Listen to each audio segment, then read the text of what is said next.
یہ بتائیے گا to start of with سر کہ یہ فائنانس منسٹری اور یہ معاملات جتنا قریب سے شاید آپ نے دیکھے ہیں، very few in Pakistan share this kind of an experience like you.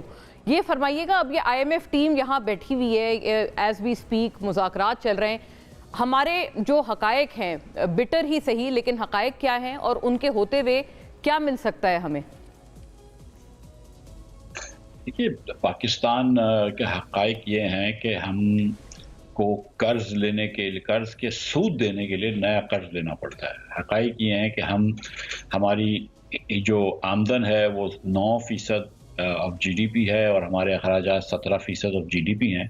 تو ہم کو بہت زیادہ لمبا بجٹ ڈیفیسٹ ہوتا ہے، اور یہ آئی ایم ایف کہتا ہے کہ اس ڈیفیسٹ کو آپ پورا نہیں کر سکتے، یا اس لیے یا آپ نے اخراجات کم کریں یا آپ نے موصولات بڑھائیں. ہم اخراجات کم کرنے کے لیے تیار نہیں ہیں، تو پھر ہم کو موصولات بڑھانی ہے. پھر موصولات بڑھانے کے لیے، ٹیکسز بڑھانے کے لیے جب بات ہوتی ہے تو پھر ہم پراپرٹی پہ اوپر ٹیکس نہیں لگاتے، ایگریکلچر کے اوپر ٹیکس نہیں لگاتے، ریٹیلرز کے اوپر ٹیکس نہیں لگاتے، سروس سیکٹر کے اوپر ٹیکس نہیں لگاتے، اور ہم گھوم کے واپس جو ہے یا مینوفیکچرنگ کے اوپر ٹیکس لگاتے ہیں، جس سے کہ ہماری انڈسٹریل پروڈکشن اور برآمدات کم ہو جاتی ہیں. یا پھر ہم ٹیکس لگاتے ہیں ہم نوکری پیشہ لوگوں پہ، جو کہ سب سے ویکسٹ گروپ ہے اس سوسائٹی میں، یا پھر سب سے vulnerable ہے، اور یا پھر ہم غریب لوگوں کے اوپر ٹیکس لگاتے ہیں سیلز ٹیکس کی مد میں، جس کے اندر ہم صابن پہ ٹیکس لگاتے ہیں، سوٹ پیسٹ پہ ٹیکس لگاتے ہیں، ضروریات زندگی پہ ٹیکس لگاتے ہیں.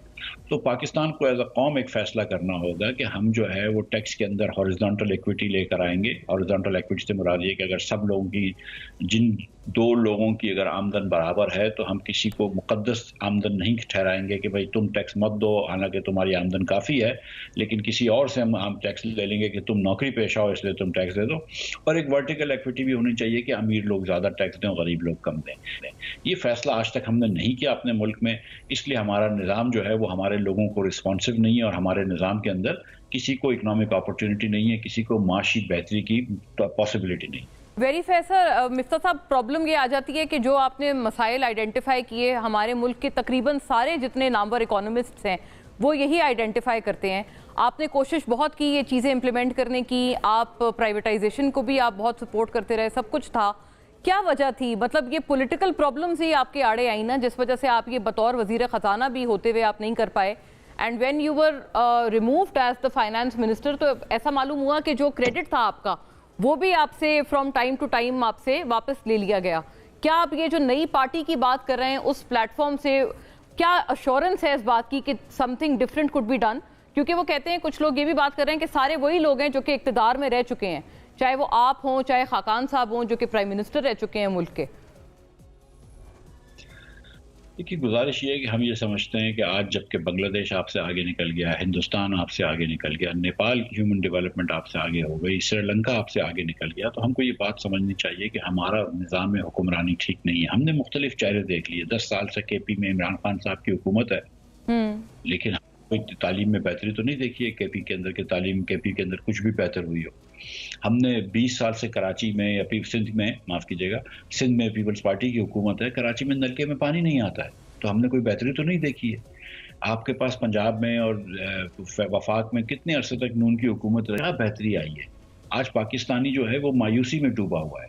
کیا ہمارے حالات اچھے ہو رہے ہیں یا برے ہو رہے ہیں؟ دنیا میں یہ ہوتا ہے کہ آپ کے بچے آپ سے بہتر رہیں، آپ کے پوتے آپ کے بچوں سے بہتر رہیں. درست. ہمارے یہاں الٹا ہوتا ہے کہ والدین کی زندگی آسان تھی اور بچوں کی زندگی مشکل ہو گئی ہے. جو بچہ، جو بچی، جو خواتون، جو مرد پڑھا لکھا ہو، میٹرک انٹر بی اے پاس ہو، صبح سے شام تک نوکری کرتا ہو اور پیسے لے کر آتا ہو، بیچارہ بجلی کے بل بھرنے کے وہ نہیں رہا، قابل نہیں رہا. تو یہ کس قسم کا نظام؟ اس نظام میں حکمرانی کو چینج کرنا ہے.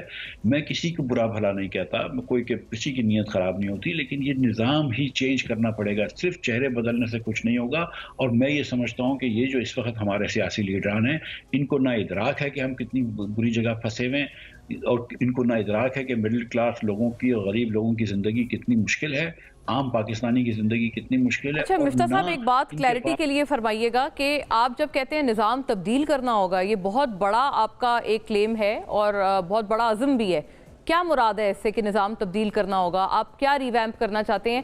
کیونکہ اگر آپ صوبوں کی بات کریں، آپ کو پتہ ہے وہ این ایف سی ایوارڈز پہ اور 18ویں ترمیم پہ کئی لوگ تنقید کرتے ہیں، اور کئی لوگ کہتے ہیں کہ اس کی وجہ سے یہ پرائمری وجہ ہے جس وجہ سے صوبے بھی جو ہیں وہ انبریڈلڈ ہوتے ہیں اور وفاق کے پاس کوئی پیسہ نہیں بچتا.